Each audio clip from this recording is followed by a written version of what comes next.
realmente eu falo portunhol, então qualquer coisa que vocês não entendam, peçam ao Senhor interpretação de línguas, né? Ou, no melhor dos casos, faça a sua própria mensagem, né? Com o que eu estou falando. Eu não sei se repartiram as apostilas para vocês, eu poderia pedir rapidamente. Assim, uma apostila para cada grupo. Isso. Okidoki. Eu fiz uma tradução aqui e se alguma coisa não estiver igualzinha, você já vai me falando. Eles estão usando aquela das 23. 21. Das 21, eles estão usando as da 21. Beleza. Ok. Acho que é a mesma. Vamos começar. Já falei meu nome, Fabián Zacarias. Eu sou do México, pastor lá.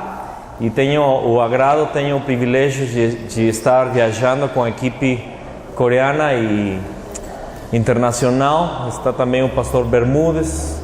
Estamos viajando, levando o Evangelho. E qual é o nosso intuito? Qual é o nosso desejo? O que nós estamos fazendo aqui? Estamos falando do pacto da evangelização mundial. Estamos aqui levando a palavra, querendo compartilhar com os irmãos qual é o Evangelho. Realmente nós temos visto em cada nação que a gente tem passado que o Evangelho tem esmorecido, o Evangelho tem saído do mapa, que a igreja não está pregando o que tem que ser pregado. E antes de começar a dizer o como evangelizar, nós queremos falar o que é o Evangelho. Está comigo? Amém. Está me ouvindo? Então, o que é o Evangelho? Ali no primeiro tema, que é o núcleo da Bíblia. Se você tem sua apostila, núcleo da Bíblia, vem a passagem de João capítulo 20, versículo 31, que diz: estes, porém, foram registrados para que creais que Jesus é o Cristo, o Filho de Deus, e para que, crendo, tenhais vida em seu nome. Para que foi escrita a Bíblia? Segundo a passagem que acabamos de ler, para que foi escrita? Estes, porém, foram registrados, ali está em João capítulo 20, versículo 31, estes, porém, foram registrados para que creais que Jesus é o Cristo. Fale comigo, Jesus é o Cristo. Fale para o seu irmão, Jesus é o Cristo. Amém? E a palavra diz, o Filho de Deus, e para que, crendo, tenhais vida em seu nome. Eu tenho me apercebido que depois de tantas pregações, depois de tantas coisas que eu tenho pregado, no passado eu pregava de muita coisa, e muitas coisas boas. Eu nunca preguei coisa que fosse fora da palavra, mas quando o Senhor veio nos tocar com esta palavra o ano passado, eu sou ministro faz muito tempo, eu tenho 41 anos, tenho 20 anos de ministério, eu sou filho de pastor, criado na igreja, berço batista também, né? Meu pai foi professor de seminário teológico batista, e eu tenho escutado muitas boas pregações, muitas boas mensagens, mas há uma mensagem que tem que ser passada para a igreja, que Jesus é o Cristo. Que Jesus é o Cristo. Ali diz objetivo da escrita da Bíblia, e temos ali vários itens. Diz núcleo do Antigo Testamento. Qual é o núcleo do ensino do Antigo Testamento? O que foi escrito? Os livros do Antigo Testamento do que falavam? E se você estuda a Bíblia, os livros do Antigo Testamento falavam do Messias que viria, né? A virgem concebirá e dará à luz um filho, né? Porque um filho tem nascido, filho nos tem sido dado, e o principado será sobre seus ombros, e se chamará Conselheiro, Deus nosso, Pai da eternidade, Príncipe da paz, né? Todas as profecias do Antigo Testamento marcavam, apontavam a um Messias que viria. E qual é o núcleo do Novo Testamento? É o Messias que veio. O Messias que veio. Os anjos apareceram aos pastores lá lá em Jerusalém, né? E começaram a dar as boas novas que tinha nascido na cidade de Davi um Salvador, que era quem? Cristo, o Senhor. O Novo Testamento fala do Messias que veio, mas também do Messias que vai voltar. Amém? Quantos esperam a volta de Jesus? Glória a Deus. Então, aí aparece novamente João 20:31, mas depois aparece João 5:39, que diz, não procura ela, eu vou falar algumas escrituras aqui, eu tenho já prontas, diz: examinais as escrituras, porque julgais ter nelas a vida eterna, e são elas mesmas que testificam de mim. Eu vou repetir: examinais as escrituras, porque julgais ter nelas a vida eterna, e são elas mesmas que testificam de mim. Jesus estava na frente dos judeus, estava na frente dos principais eruditos, dos religiosos da sua época, e ele falava para eles: vocês amam as escrituras, vocês estudam elas, vocês conhecem elas, mas vocês não estão enxergando que elas estão falando de mim, elas apontam para mim, né? Na Bíblia, em espanhol, está mal a tradução, diz que vocês têm que examinar, mas no original diz examinais. Vocês estudam as Escrituras achando que estudando a Bíblia vocês têm a vida eterna. Isso acontece muito ainda o dia de hoje na igreja. Passou comigo. Eu achava que por ter um sistema de teologia, um sistema de doutrina, um bom ensino na palavra, eu era um bom crente. Eu era um bom cristão. Mas depois eu comecei a entender que na verdade a Escritura, a Bíblia, aponta para uma pessoa viva, que é o Filho de Deus, Jesus, o Cristo. Vamos a Atos. Eu gostaria que você procurasse na Bíblia, Atos capítulo 2, versículo 36.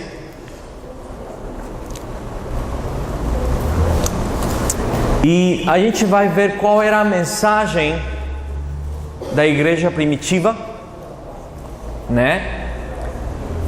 Quantos gostariam de ter os resultados que a igreja primitiva experimentou? Eu gostaria de que com uma mensagem 3.000 pessoas se convertessem. Mas hoje eu tenho que pregar 3.000 mensagens e se converte apenas uma pessoa. Então eu quero os resultados da igreja primitiva. Diz Atos capítulo 2, versículo 36, depois de Pedro ter pregado aquela palavra depois do Pentecostes, ele declarou: esteja absolutamente certa, pois, toda a casa de Israel, de que a este Jesus que vos crucificastes, Deus o fez, o quê? Senhor e Cristo. Deus o fez Senhor e Cristo. Pedro está neste momento se levantando na frente de todo o povo de Israel para declarar uma coisa muito forte, muito profunda, que às vezes a gente tem perdido de vista, que Jesus era o Cristo. Jesus foi crucificado, foi levado para a cruz, porque ele declarou que ele era o Messias, que ele era o Cristo, o sumo sacerdote. Anás perguntou para ele: eu te conjuro pelo Deus vivo, que você me declare se você é o Cristo. E Jesus falou: você o diz, e agora você verá o Filho do Homem vindo nas nuvens e sentado à destra do Pai.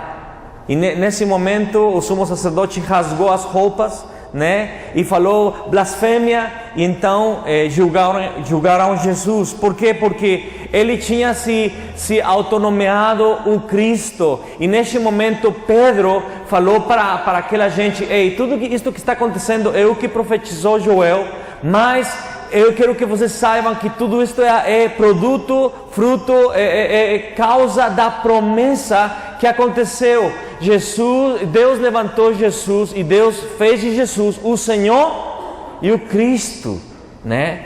Senhor, eles entendiam muito bem o que é Senhor, Curios, né? Que é o nome que se dava ao Kaiser, ao César. Mas o Cristo era o Messias que o povo de Israel estava esperando. Atos 5:42, procura também comigo. Está dando para entender? Amém. Tá? Estou tentando tirar o ferrugem do meu português, né? A ferrugem. Vamos ver, vamos lá, vamos na frente.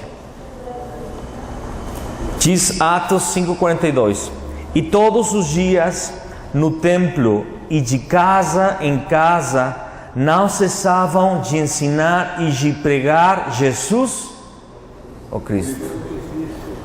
Todos os dias no templo e pelas casas, de casa em casa, não cessavam. O que significa não cessar? Não paravam, era uma coisa contínua, era uma coisa tremenda, era a vida da igreja, pregar uma mensagem só, que Jesus era quem?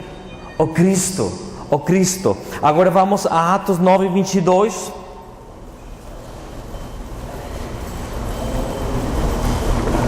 E se alguém pode me presentear um pouquinho mais de água, eu vou agradecer, né? Atos 9:22 diz: Saulo, porém, mais e mais se fortalecia e confundia os judeus que moravam em Damasco, demonstrando que Jesus é o Cristo. Amém? Então estamos vendo aqui que Pedro pregou uma mensagem. Qual foi? Qual foi a mensagem que Pedro pregou? Que Jesus era o quem? O Cristo, né? Agora vemos Saulo pregando também. Qual foi a primeira mensagem de Saulo? Neste momento a Bíblia não chama ele de Paulo, chama de Saulo, né? Mas qual foi a mensagem? Jesus é o quê? O Cristo. Agora vamos a Atos capítulo 17, versículo 2 e 3.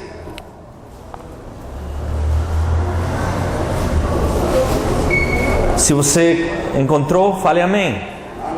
Ok, diz ali, muito obrigado. Paulo, segundo o seu costume, foi procurá-los e por 3 sábados arrasou com eles acerca das Escrituras, expondo e demonstrando ter sido necessário que o Cristo padecesse e ressurgisse dentre os mortos, e este disse a ele: é o Cristo Jesus que eu vos anuncio. 3 sábados, 3 sabatos, ele esteve expondo pelas Escrituras. E eu gostei muito da versão Almeida, que diz que Paulo, segundo o seu costume, diz que arrasou com eles. Quantos sabem que o Paulo era um erudito? Era um cara que conhecia bem a Escritura, tinha sido ensinado por Gamaliel, né? O cara era o cara da palavra. E por 3 sábados, ele esteve arrasando, ensinando todas as palavras, todas as escrituras, todos os capítulos da Bíblia, né? As porções que falavam do Cristo. E ele começou a dizer: este Jesus é o Cristo. Ele cumpriu cada uma das profecias escritas na palavra. Agora vamos a Atos capítulo 18, versículo 5.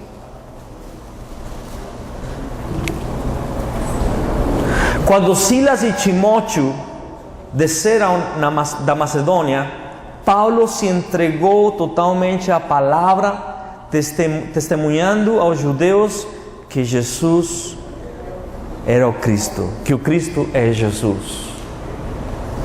Ele se entregou totalmente, ele encontrou um lugar certo para pregar a mensagem, encontrou discípulos, e ele ficou pregando somente uma mensagem: Cristo é Jesus, Jesus é o Cristo. Uma outra, Atos 18, capítulo 28, vamos lá, por favor. Porque com grande poder convencia publicamente os judeus, provando por meio das Escrituras que o Cristo é Jesus. Aqui está falando de Apolos, né? Apolos era também uma pessoa de muitas palavras, muito boa, de muita lábia, né? Muito eloquente. E o Apolos estava pregando o Evangelho do Senhor, mas Aquila e Priscila pegaram ele e falaram: sabe, você está pregando legal, mas você tem que aprender um pouco mais. Aquila e Priscila eram discípulos de Paulo e ajudaram o Apolos. E depois de ter estado com Aquila e Priscila, então ele começou a pregar sua mensagem de forma diferente e começou a declarar que Jesus é o Cristo. foi a mensagem. Então eu quero deixar bem claro qual era a mensagem. E não eram muitas mensagens, era uma mensagem só. A mensagem de Pedro, a mensagem de Paulo, a mensagem de Apolos, a mensagem da igreja todos os dias, de casa em casa. Não cessavam de ensinar e pregar que Jesus é o Cristo. Era uma só mensagem. Agora, vamos para 1 de João, capítulo 5, versículo 1. Esse versículo é muito poderoso. Eu gostaria que você marcasse na sua Bíblia, para você lembrar depois. 1 João 5, versículo 1.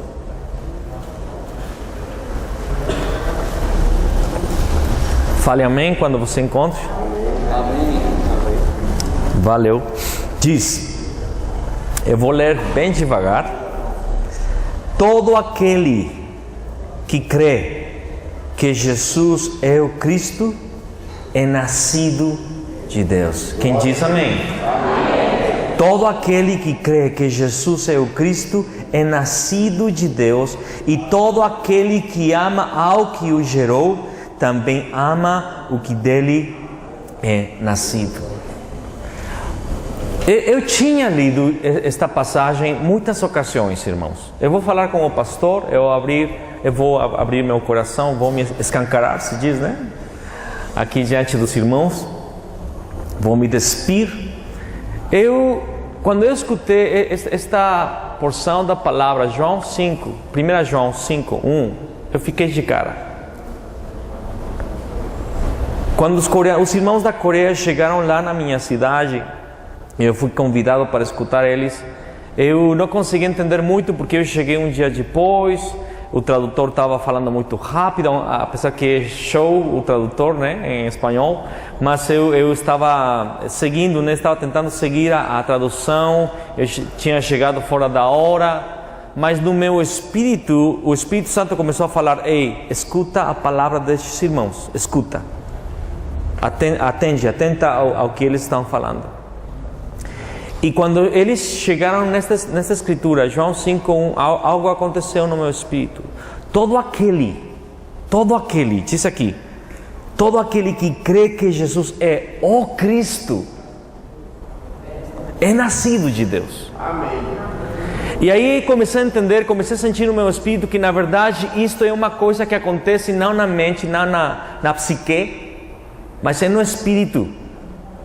Todo aquele que crê que Jesus é o Cristo é nascido de Deus, porque este crer, esta fé é um dom do Espírito Santo para levar a pessoa a acreditar que Jesus não é uma pessoa comum, mas é alguém sobrenatural, é o Filho de Deus, é o ungido de Deus, é quem resolveu o problema do homem. Amém? Todo aquele que crê que Jesus é o Cristo é nascido de Deus. Então, o contrário também pode se aplicar. Quem não crê que Jesus é o Cristo não é nascido de Deus. Então, nossa fé não está baseada somente em crer em Jesus. Não quero ser mal interpretado. Eu creio em Jesus, mas eu creio em Jesus que é o Cristo. Eu não creio em qualquer Jesus, eu creio em o Jesus que é o Cristo. Vamos para 1 João, capítulo 2, versículo 22.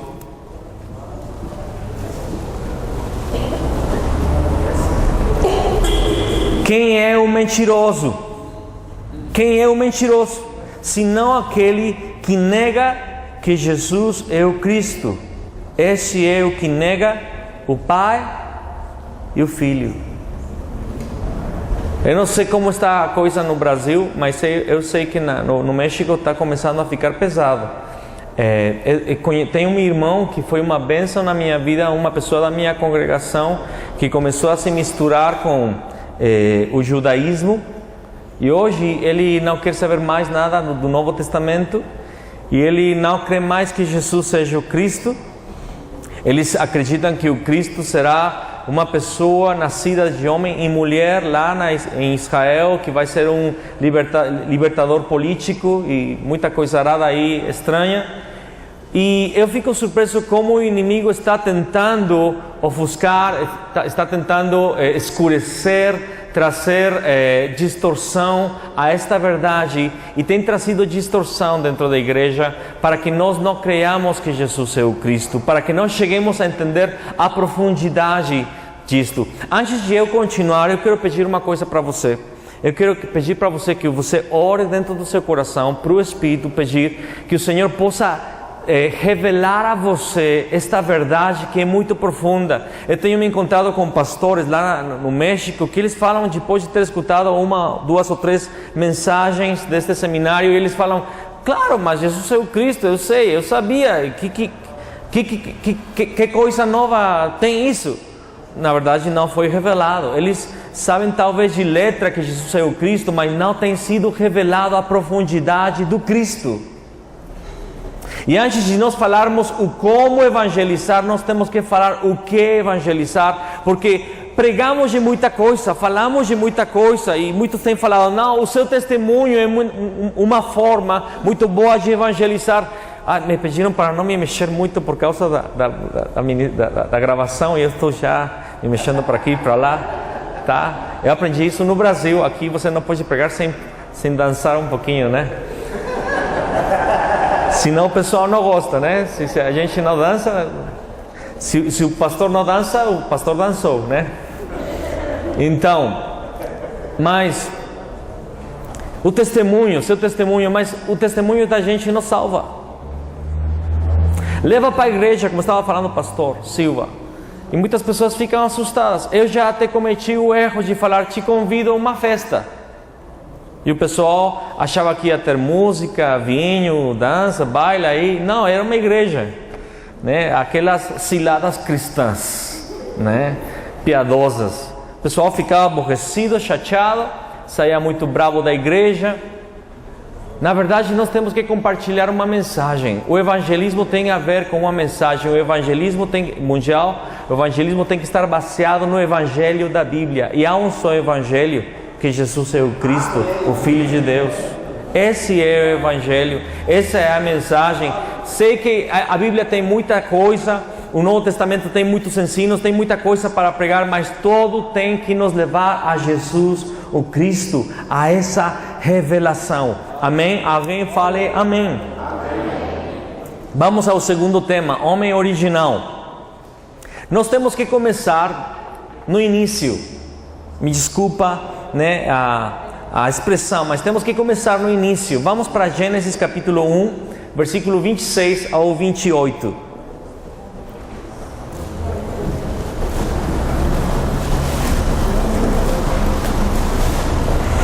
Diz ali: também disse Deus: façamos o homem à nossa imagem, conforme a nossa semelhança. Tenha ele domínio sobre os peixes do mar, sobre as aves do céu, sobre os animais domésticos, sobre toda a terra e sobre todos os répteis que rastejam pela terra. Criou Deus, pois, o homem à sua imagem, a imagem de Deus o criou, homem e mulher os criou. E Deus os abençoou e lhe disse: sede fecundos, multiplicai-vos, enchei a terra e sujeitai-a. Dominai sobre os peixes do mar, sobre as aves dos céus, e sobre todo animal que rasteja pela terra. Primeira coisa que nós temos que começar a entender para poder ministrar às pessoas que não conhecem de Jesus é qual era o homem original, como Deus criou o homem, como Ele fez o homem. E se encontra aqui nesta escritura. Qual é o princípio da criação? Se você analisar, se você estudar todo o capítulo 1 de Gênesis, Deus fez todo baseado em princípios, né? O dia tem 24 horas, amém? A semana tem 7 dias. Apesar que tem pessoas que gostariam de ter um dia a mais para trabalhar um pouco mais, cada semana terá somente 7 dias, não é? O ano tem 4 estações, não pode ser alterado, não pode ser mudado. Deus criou todas as coisas com um princípio. Ali na sua apostila aparece peixe, árvore, homem, né? Qual é o princípio no peixe, por exemplo? O peixe, para ser feliz, aonde tem que se encontrar? Na água. Seja água salgada, né? Se o peixe é de água salgada, ou água doce. se o peixe é de rio, o peixe tem que se encontrar na água para ser feliz.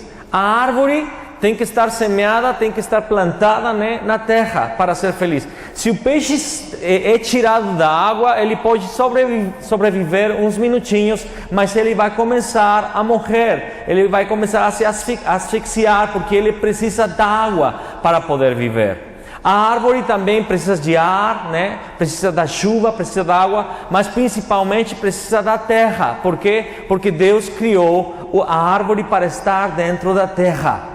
Se a árvore é tirada da terra, ela vai começar a morrer, ela começa a se secar, a morrer. Mas se o homem, qual é o princípio fundamental da existência da vida do homem? O homem foi feito para estar dentro de Deus. O homem é um ser espiritual que precisa estar dentro de Deus. Diz a palavra, Deus disse, façamos o homem à nossa imagem, conforme a nossa semelhança.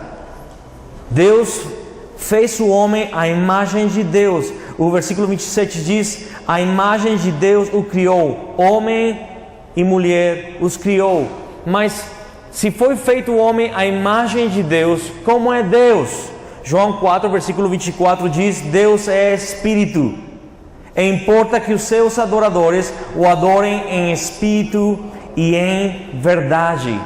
Então, se o homem foi feito à imagem de Deus, Deus é um ser espiritual, o homem é um ser espiritual, precisa estar dentro de Deus. Gênesis capítulo 2, versículo 7, me acompanha, diz, então formou o Senhor Deus ao homem do pó da terra e soprou nas suas narinas o fôlego de vida, e o homem passou a ser alma vivente. A diferença entre os homens e os animais é grande. Também, junto com os animais, fomos tirados, a gente foi feita da terra, do pó da terra. Mas quando Deus fez o homem, Deus tomou da terra, tomou do pó, fez a forma do homem, mas a palavra diz que Deus tomou o homem e nas suas narinas soprou o fôlego de vida. E esse é o maior presente que a gente tem, a divindade de Deus. Nós temos um espírito, nós somos eternos. A gente tem um momento de nascer, mas a gente não vai parar de existir nunca, porque fomos feitos de uma matéria sobrenatural, da mesma natureza de Deus. Alguém diz amém? Amém. O homem passou a ser uma alma vivente, não um ser vivo apenas, uma alma vivente. E precioso o versículo 28 que diz, e Deus os abençoou e lhes disse, sede fecundos, multiplicai-vos, enchei a terra e sujeitai-a, dominai sobre os peixes do mar, sobre as aves dos céus e sobre todo o animal que rasteja pela terra. Deus deu ao homem a bênção. Deus fez do homem o príncipe, o rei da terra. Deus fez do homem o governador da terra e colocou todo embaixo da autoridade do homem, porque o homem seria um regidor da parte de Deus sobre a terra. Um salmo que eu aprendi de muito pequeno, meu pai me ensinou, ele falou, eu quero que você aprenda salmos. Eu tinha que aprender e tinha que dizer de cor na frente da igreja, senão eu apanhava depois, né? Era uma bênção falar certo, mas era uma maldição não aprender. Depois em casa, meu pai ajustava as contas, né? Mas eu aprendi o Salmo 8 de cor, e o Salmo 8, versículo 4 a 8, descreve o propósito de Deus para o homem. Me acompanha ao Salmo capítulo 8, versículo 4 a 8, diz, que é o homem, que dele te lembres, e o filho do homem que o visites. Fizeste-o, no entanto, por um pouco menor do que Deus, e de glória e de honra o coroaste. Deixe-lhe domínio sobre as obras da tua mão, e sob seus pés tudo lhe pusiste. Ovelhas e bois, todos e também os animais do campo, as aves dos céus e os peixes do mar e tudo o que percorre as sendas dos mares. A palavra declara que Deus fez o homem um pouco menor do que Deus. Deus fez o homem superior a toda a natureza, mas embaixo de Deus. Coroou o homem de glória e de honra. O homem foi coroado de glória e honra. Glória e honra são duas palavras que somente se usam para descrever a realeza. Glória e honra somente são faculdades de um rei. Então nós podemos entender que Deus fez do homem o rei sobre toda a terra. Diz Gênesis capítulo 5:3, diz: viveu Adão 130 anos e gerou um filho à sua semelhança, conforme a sua imagem, e lhe chamou Sete. Precisamos entender qual era o homem no início. O homem era feito à imagem de Deus, um ser espiritual, com a bênção do céu. Era o regidor, o rei sobre toda a terra. Se você consegue entender isto que eu vou falar, Adão era somente como Cristo. Adão estava ungido. Adão estava coroado da glória e da honra de Deus. E isto é muito poderoso, porque é o estado original do homem, um estado de bênção espiritual. Ele tinha relacionamento com Deus direto. Ele vivia em santidade, em perfeição. Ele dominava, ele regia toda a terra. Amém? Colossenses capítulo 1, versículo 15 diz: este é a imagem do Deus invisível, o primogênito de toda a criação. Está falando de Cristo, amém? Está falando de Jesus. Então, Adão foi feito à imagem de Jesus. Adão era uma imagem de Jesus. Era perfeito. Quando ele estava naquela perfeição, sem pecado. Como podemos continuar usufruindo desta bênção? É o ponto número 3. E Deus tinha dado um mandamento, um comando ao homem. Diz: mas da árvore do conhecimento do bem e do mal não comerás, porque no dia em que dela comeres, certamente morrerás.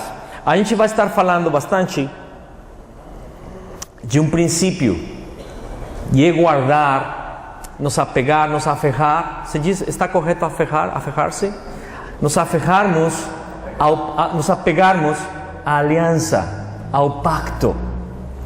Deus deu um pacto ao homem, e se encontra ali em Gênesis capítulo 1, 2, 17 diz: mas da árvore do conhecimento do bem e do mal não comerás, porque no dia em que dela comeres, certamente morrerás.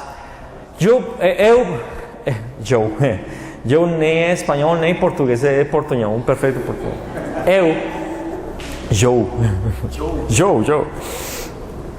Eu por muito tempo pensei que o fruto da árvore que comeu Adão tinha que ter tido veneno ou alguma coisa estranha que ele morreu. Eu achava que aquela árvore tinha coisa errada, né? Sei lá. Mas na verdade, e é interessante, mesmo que tenha estudado a vida toda a Bíblia, mesmo que eu fui criado na casa de um pastor erudito na palavra, eu não entendia bem o conceito. O problema não era a árvore, nem a fruta. O problema era desobedecer a ordem que Deus tinha dado. Não comerás dessa árvore. Por que Deus deu essa ordem? Porque Deus tinha feito o homem o rei sobre a terra, mas o homem era alguém sob Deus, embaixo da autoridade de Deus. O homem tinha que estar sometido a Deus, e Deus tinha que deixar uma ordem para o homem obedecer, acatar. É simples. O Senhor poderia ter escolhido, de todas as pedras que você vê no jardim, em todas você pode se sentar, fazer quanta coisa você pensar, quiser, mas nesta pedra você não pode tocar nela. Ele poderia ter falado isso. Ou ele poderia ter falado, dos rios que há, em todos eles você pode tomar banho, menos neste rio. Por que eu falo?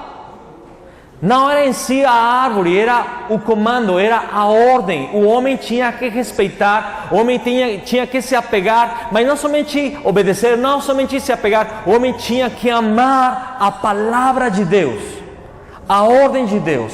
Porque toda palavra que sai da boca de Deus não voltará vazia, mas será prosperada para aquilo que o Senhor a mandou. E o Senhor tinha enviado uma palavra, essa palavra é uma aliança, essa palavra é um pacto. E a gente vai estar entendendo, estudando um pouquinho mais, que Deus nos dá uma promessa, e guardar a promessa é a bênção. A maior bênção é receber uma palavra de Deus e guardar essa palavra. Mas aqui entramos no seguinte tema, o terceiro tema, que é Satanás. Quantos sabem que nós temos um inimigo? Chama-se, não é sogra, tá? As pessoas pensam que a sogra é o inimigo, não é. Como alguém falou, né? A filha falou para a mãe, mãe, meu namorado não acredita no diabo. E a mãe falou, tranquila filha, quando você casar eu vou dar a conhecer. Ok. Gênesis capítulo 3, versículo 1 ao 7. Ali está o problema. Vamos ler do versículo 1 ao 7. Mas a serpente, mais sagaz que todos os animais selváticos que o Senhor Deus tinha feito, disse à mulher: é assim que Deus disse, não comereis de toda a árvore do jardim? Respondeu-lhe a mulher: do fruto das árvores do jardim podemos comer, mas do fruto da árvore que está no meio do jardim, disse Deus, dele não comereis, nem tocareis nele, para que não morrais. Então a serpente disse à mulher: é certo que não morrereis, porque Deus sabe que no dia em que dele comerdes, se vos abrirão os olhos e, como Deus, sereis conhecedores do bem e do mal. Vendo a mulher que a árvore era boa para se comer, agradável aos olhos, e a árvore desejável para dar entendimento, tomou-lhe do fruto e comeu, e deu também ao marido, e ele comeu. Abriram-se então os olhos de ambos, e percebendo que estavam nus, coceram folhas de figueira e fizeram cintas para si.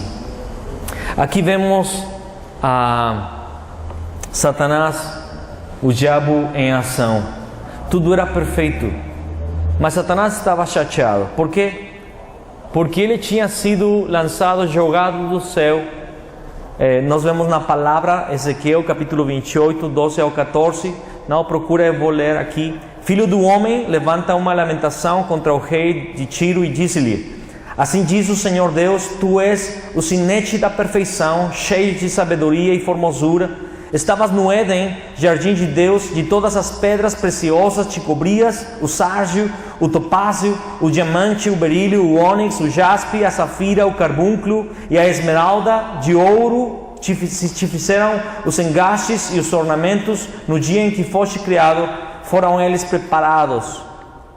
Tu eras querubim da guarda ungido e te estabeleci. Permanecias no monte santo de Deus, no brilho das pedras andavas. Satanás era um querubim, era o guarda ungido, que tinha toda a formosura, pedras preciosas, tudo feito de ouro, instrumentos de música estavam dentro dele, inseridos nele. Ele era perfeito. Isaías capítulo 14, versículo 12 ao 14 diz: como caíste do céu, ó estrela da manhã, filho da alva, como foste lançado por terra, tu que debilitavas as nações, tu dizias no teu coração: eu subirei ao céu, acima das estrelas de Deus exaltarei o meu trono, e no monte da congregação me assentarei, nas extremidades do norte subirei acima das mais altas nuvens, e serei semelhante ao Altíssimo. O problema de Satanás foi que se envaneceu. Ele criou que ele poderia colocar seu trono no monte de Deus. Ele era perfeito, ele era belo, ele era sábio. Mas a palavra diz quem que é o diabo em Apocalipse, capítulo 20, versículo 2 diz: ele segurou o dragão. Ele segurou o dragão, a antiga serpente, que é o diabo, Satanás, e o prendeu por 1000 anos. Apocalipse 12, versículo 1 a 9, somente vou ler o versículo 7. Diz: houve peleja no céu, Miguel e os seus anjos pelejaram contra o dragão, também pelejaram o dragão e seus anjos. Satanás é o dragão, é a antiga serpente, e a palavra diz que ele engana ao mundo. E quando nós encontramos Satanás no capítulo 3, diz a palavra que a serpente era mais sagaz que todos os animais selváticos. Em outra versão portuguesa diz, era astuto, era inteligente. E o primeiro, a forma de trabalhar de Satanás é distorcer a verdade. Ele mistura mentira junto com a verdade para que ela seja acreditável para você. De fato, Jesus falou para os seus discípulos que se cuidaram da levadura dos fariseus, ou seja, da distorção que há no meio da verdade. E a pergunta de Satanás foi uma mistura. Ele diz: é assim que Deus disse? Não comerei de toda a árvore do jardim? Ele falou uma mentira junto com uma verdade. Depois ele diz à mulher: não morrereis, mas vocês vão ser como Deus, cientes do bem e do mal. Satanás é o inimigo dos cristãos. Tudo o que acontece de mal na terra, todo o mal do Brasil, o mal do México, a maldade, o pecado, a morte, o assassinato, o roubo, a extorsão, a corrupção, tudo vem por causa de Satanás. Satanás, de fato, ele quer que você ignore ele. Eu sei que muitos têm chegado no extremo de falar demais do diabo, de falar demais dos demônios, e nós não estamos aqui para falar demais dele, mas também não podemos ignorar quem é ele e qual é o seu trabalho. Porque se nós sabemos qual é o seu trabalho, qual é sua forma de agir, que não tem mudado em nada, nós poderemos ter vitória no evangelismo, na evangelização. Ele é inimigo dos cristãos. 1 de Pedro capítulo 5, versículo 8 diz: sede sóbrios e vigilantes, o diabo, vosso adversário, anda em derredor como um leão que ruge, procurando alguém para devorar. Tiago capítulo 4, versículo 7 diz: sujeitai-vos, portanto, a Deus, mas resisti ao diabo, e ele fugirá de vós. Satanás tem demônios, a gente já viu ali em Apocalipse capítulo 12, versículo 9. Procura para mim, por favor, Apocalipse 12, versículo 9. Vamos ler juntos.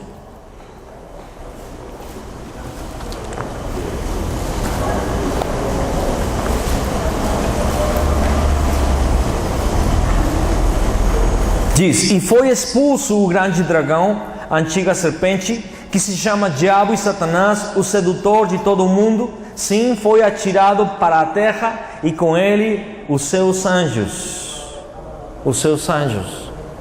Então não é somente ele é o dominador, o príncipe deste mundo, mas ele tem demônios, e eles atuam da mesma forma, da mesma maneira. Vamos pular ao ponto número 3, objetivo de Satanás. João 10:10 diz: o ladrão vem somente para roubar, matar e destruir. Eu vim para que tenham vida e a tenham em abundância. Escuta só, eu quero que você entenda isto, é muito importante. Satanás era um anjo, querubim da guarda, ungido. Estava na presença de Deus. Agora, você tem imaginado como é o céu? Precioso, né? Louvor, eu imagino os anjos com umas vozes, com música, adoração, os querubins, né? Os serafins, os anjos, clamando santo, santo, santo, o cordeiro diante do lado no trono, o Pai no trono, os 24 anciãos, os 4 seres viventes, aquela multidão de pessoas louvando Deus Satanás, antes se chamava Lúcifer, ok? Obrigado. Ele estava ali e ele conseguiu enganar uma terceira parte dos anjos do céu. Anjos que habitavam na presença de Deus. Você pode imaginar isso? O nível de sedução, o nível de astúcia, de sagacidade, para enganar anjos que veem a glória de Deus, uma terceira parte. Por isso, para ele foi fácil, foi como tirar o picolé da mão de uma criança, enganar Adão e Eva. Agora, ele continua a viver trabalhando e lutando contra os cristãos, lutando contra os filhos de Deus. Ele vem para roubar, matar e destruir. Ele é tão ousado que ele foi capaz de procurar enganar Jesus. Mateus capítulo 4, versículo 1 ao 10, eu não vou ler todo, o tempo está correndo. Ele, por 3 ocasiões, ele diz: se és o Filho de Deus, manda que estas pedras, o quê?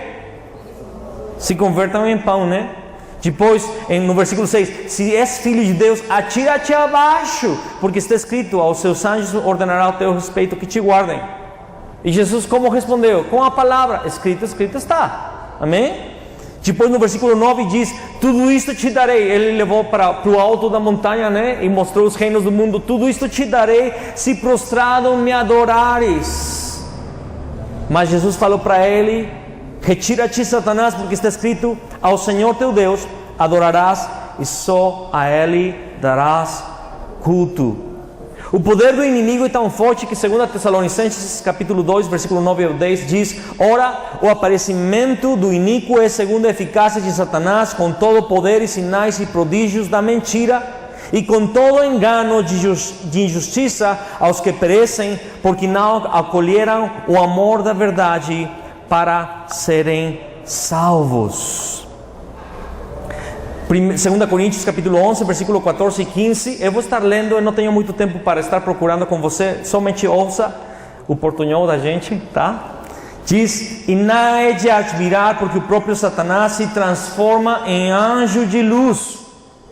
Não é muito, pois, que os seus anjos próprios, ministros, que os seus próprios anjos se transformem em ministros de justiça, o fim deles será conforme as suas obras.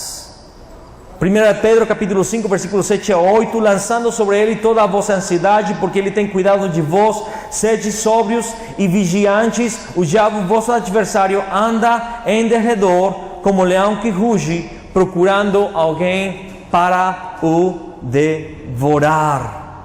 Agora me acompanha assim a 2 Coríntios capítulo 4, versículo 4, por favor, todo mundo.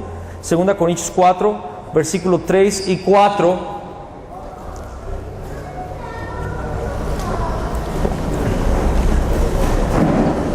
Alguém diz amém? Amém. Diz ali: mas se o nosso evangelho ainda está encoberto, é para os que se perdem que está encoberto, nos quais o Deus deste século cegou o entendimento dos incrédulos, para que lhes não resplandeça a luz do evangelho da glória de Cristo. Da glória de quem? O qual é a imagem de Deus. Escuta só o que eu vou falar, porque isto é muito sério. Eu tenho falado para a igreja, para a minha igreja, que eu ministro. Quando a palavra fala que ele cegou o entendimento dos incrédulos, não está falando somente das pessoas de fora da igreja. Você viu que não diz dos pagãos, diz dos incrédulos. Sabe que pode ter incredulidade dentro da igreja? Hello? Muitos dos nossos problemas é por causa da incredulidade que nós mesmos temos. Se você olha e atenta para a história de Israel, Israel pereceu no deserto por causa de incredulidade, e era o povo de Deus. Israel é a igreja é Israel. E a incredulidade não permitiu eles entrarem em Canaã. Eles ficaram no deserto. E Paulo explica que se o nosso evangelho está encoberto, qual é o evangelho? O evangelho são boas novas. Qual é a boa nova? Que Jesus é o Cristo. Você vai entender ainda mais isso. Mas esta expressão, esta frase tem perdido o impacto e a força porque Satanás tem cegado o entendimento dos incrédulos. Não está falando dos pagãos, dos que não creem.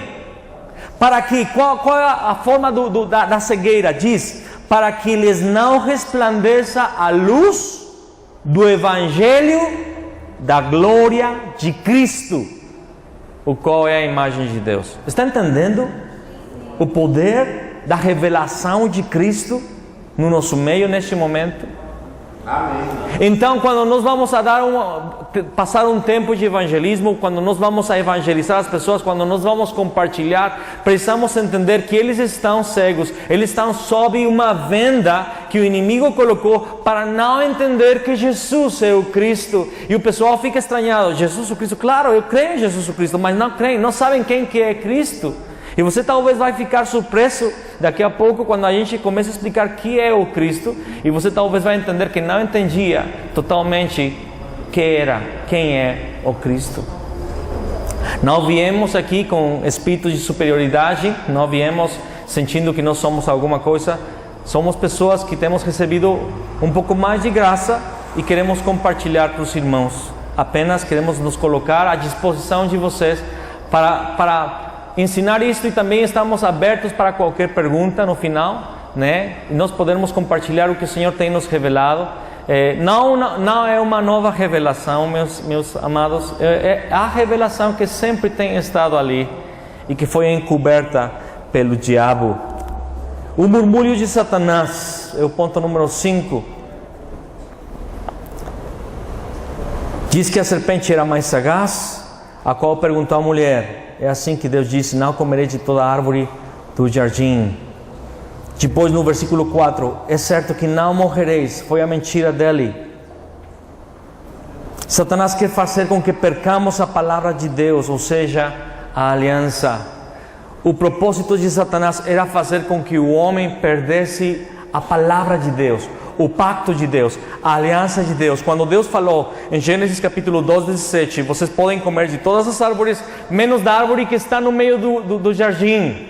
Era a palavra de Deus, e Satanás sabia que quando ele conseguisse fazer com que o homem e a mulher perdessem aquela palavra, o homem estaria perdido. E aí que vem o pecado. O nosso primeiro inimigo é Satanás. O nosso primeiro inimigo é Satanás, que é quem distorciona a palavra em nossas vidas. Mas por causa da distorção, por causa do engano de Satanás, é que nós fomos cortados da presença de Deus. É o seguinte tema: pecado.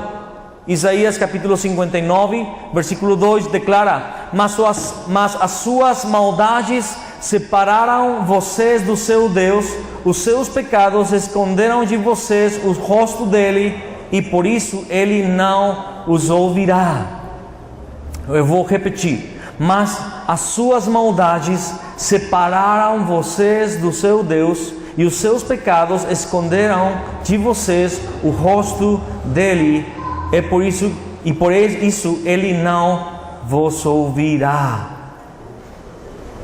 Deus fez o homem santo, Deus fez o homem perfeito, fez o homem a imagem de Deus, mas entrou o pecado.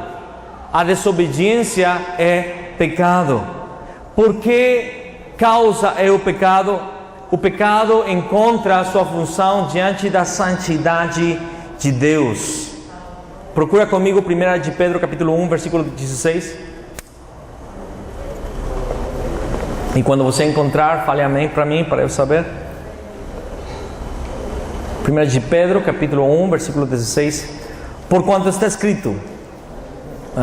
agora entendo. Não tinha enxergado isso aí. Ok. Então vamos estar lendo juntos. Estou com a versão Almeida corrigida, tá? Diz: porquanto está escrito: sereis santos, porque eu sou o quê? Sou santo. Sou santo.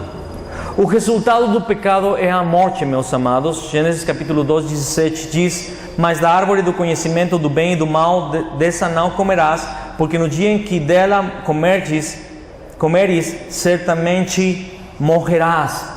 No hebraico original diz: no dia que dela comeres, morrerás. Assim diz no hebraico original. O dia que dela comeres, morrerás. Por que duas vezes morrerás? Morrer fisicamente, morrerás espiritualmente. Romanos 6, 23 declara: porque o salário do pecado é o quê? A morte. Mas o dom gratuito de Deus é a vida eterna em Cristo Jesus, nosso Senhor.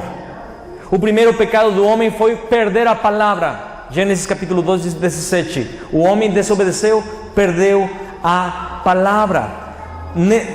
Nesse pecado está a serpente, né? Sabemos quem é a serpente.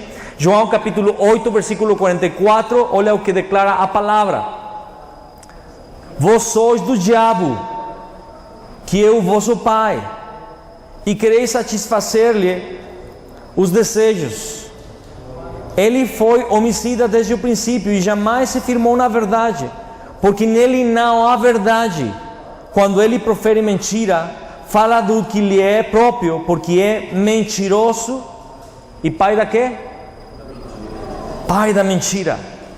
Ele é mentiroso e pai da mentira. Ele se apresentou diante da mulher, ele distorcionou a palavra, mas a palavra diz que quando o homem comeu daquele fruto, diz que se abriram os seus olhos e reconheceu que estava nu. E foi se esconder. Quando os olhos do homem se abriram os olhos carnais, os olhos da carne, os olhos pecaminosos, mas os olhos espirituais de Adão se fecharam. Ele ficou cego espiritualmente. Quais são as consequências do pecado? Se encontram em Gênesis capítulo 3, versículo 16 até o 24. A primeira consequência do pecado, estamos ali nas consequências do pecado. Versículo 16 é os problemas de dor, né? Problemas familiares.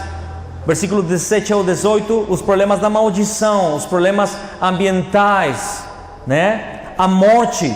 Gênesis capítulo 3, versículo 19, é um dos versículos mais tristes da palavra, porque encontramos que diz: no suor do teu rosto comerás o teu pão, até que tornes a terra, pois dela foste formado, porque tu és pó, e ao pó tornarás. É a notícia mais triste. Sabe por quê? Porque o homem foi tomado da terra, né? O Senhor tomou o pó, formou o homem e soprou o fôlego da vida. O homem foi feito do pó, mas o homem não era pó. O homem era espírito de vida. O homem era um ser espiritual, porque Deus soprou o seu espírito. Mas quando o homem perdeu a aliança, ele voltou a ser somente pó. E Deus declarou: tu és pó e ao pó tornarás. O homem foi cortado de Deus. O problema fundamental é que o homem foi separado de Deus. Fale comigo, por favor, repita. O problema fundamental é que o homem está separado de Deus. E esse é o problema. Escuta, quando vamos evangelizar as pessoas, muitas vezes eu escutei testemunhos aqui no Brasil: eu vim pela dor. Quantos escutaram isso? Eu vim pela dor, eu estava com câncer, eu estava com problemas financeiros, eu estava me divorciando, meu filho era drogado, etc e tal. E as pessoas vêm pela dor, e um erro, uma distorção da verdade. Escuta, eu sei que temos sido bem intencionados, mas a gente tem falado para as pessoas: não, olha, Deus não quer o divórcio, vem aqui num aconselhamento, tá? Ou teu filho drogado, nós vamos levar ele para um retiro, para um lugar onde vão tratar ele. Ou teus problemas financeiros, então vamos fazer uma coisa para te ajudar. E tudo isso é bom, mas isso não é evangelho. O problema é que essa pessoa está com o problema fundamental: está separada de Deus. E por enquanto a gente não ministre do problema fundamental, que essa pessoa está separada de Deus, a pessoa não vai enxergar o verdadeiro problema, a pessoa vai ter talvez alguma resposta temporal, mas o problema não tem sido resolvido. O problema do homem é que está separado de Deus. O homem voltou a ser pó. O homem está sob maldição. Depois de Eva, todos estamos sob maldição até nos encontrarmos com Jesus Cristo.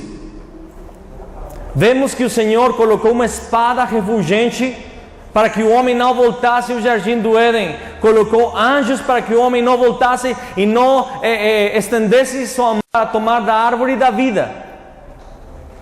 O homem foi expulso do jardim, o jardim foi fechado, e isso significa que não podemos ir ao céu, não podemos ter aquele contato com Deus que o homem tinha. Se lembra que na virada do dia, o homem tinha comunhão com Deus, caminhava com Deus? Você se imagina que teria sido aquilo? Caminhar com Deus, conversar com Deus, né? Tomar a mão dele, sentir o seu cheiro, sua presença. Tudo isso acabou com o pecado e o homem foi expulso embaixo de maldição. Mas temos que entender o que é o pecado, porque a gente também tem perdido a significância do pecado. Tipos de pecado, ponto número 3. Qual é o entendimento do mundo e do incrédulo? Como o mundo entende o pecado? O mundo entende que o pecado é a ética, moral, as normas sociais, as leis civis, as leis nacionais, os valores. Se usa aqui a palavra valores? Os valores, temos que nos basear em valores. Isso aí. Agora, tem um problema ali. O pecado não é isso aí. É concebido desta maneira no Brasil. E quantos sabem que tem muita coisa que aqui em BH se pratica que seria ofensiva no Rio Grande do Sul? Muda de cidade em cidade, de estado em estado, de nação em nação.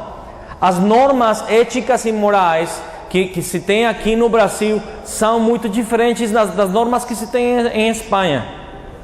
Os valores que se pregam nesta nação são diferentes dos valores que se pregam no México. Eu não vou dar exemplos, mas o que eu quero falar é aonde eu quero chegar é que, quantos concordam comigo que a forma da nossa cultura, e vou falar nossa porque eu me considero um pouquinho brasileiro, tá? Ninguém falou amém? Tudo bem? Todos pensaram, com esse português não passa, né? Aí ó. Escuta só, quantos concordam comigo que a moral do país de hoje, os valores de hoje são totalmente diferentes de faz 100 anos atrás? No passado, quando um jovem estava fumando na rua e vinha uma pessoa idosa, o rapaz jogava o cigarro e escondia. Não é? Era uma vergonha. Eu já viajei no Brasil nos ônibus, eu já vi homem pegando homem, mulher pegando mulher, se despedindo de beijinho, homem com homem, mulher com mulher e tudo. Eles precisam de Cristo, eu não estou acusando eles, eu não estou contra eles, eu sei que Deus quer alcançar essas pessoas também, mas valores mudam, mas princípios não. Qual é o pecado do qual nos fala a Bíblia? Vamos ali a Efésios capítulo 2, versículo 1, por favor.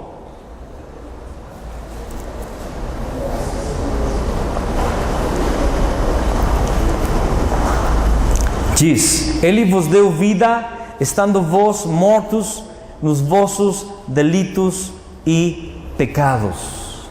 A palavra coloca todo mundo embaixo de pecado.